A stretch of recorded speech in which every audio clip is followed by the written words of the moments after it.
तुम्ही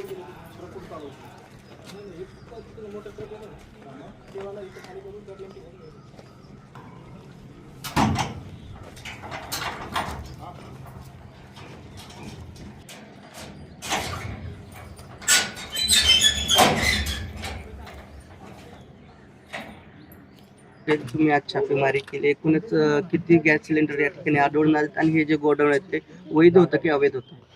नागरिकांच्या तक्रारीच्या अनुषंगानं आम्ही माननीय जिल्हाधिकारी साहेब यांची आदेशानुसार या पिंपरी चिंचवड शहरासाठी आपण पथक पुरवठा विभागाच्या ह्याच्या नियंत्रणाखाली एक पथक नेमणूक केली आहे आणि ह्या पथकाला नागरिकांच्या तक्रारी आल्या, त्या तक्रारीच्या अनुषंगानं आज या गॅस एजन्सीला भेट दिली असता त्यामध्ये अनेक त्रुटी आढळून आल्या आणि त्यानंतर त्यांचं गोडाऊन ह्या ठिकाणी तपासलं गेलं असता ह्या ठिकाणी विनापरवाना त्यांनी साठा केल्याचं आढळून आलेलं आहे.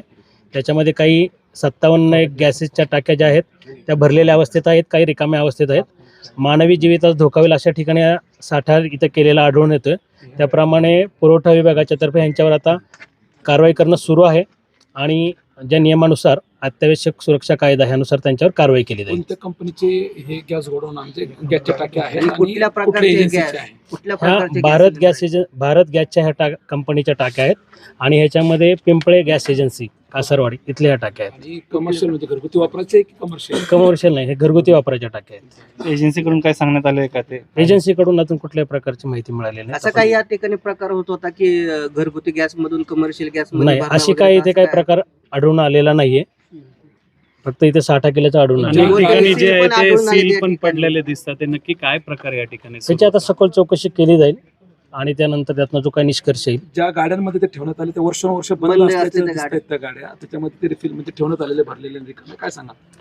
हां, हे चुकीचं आहे. हे ठिकाणी ज्या गाड्या आहेत त्या पूर्ण बंद बऱ्याच वर्षापासून बंद पडलेल्या अवस्थेत आहेत.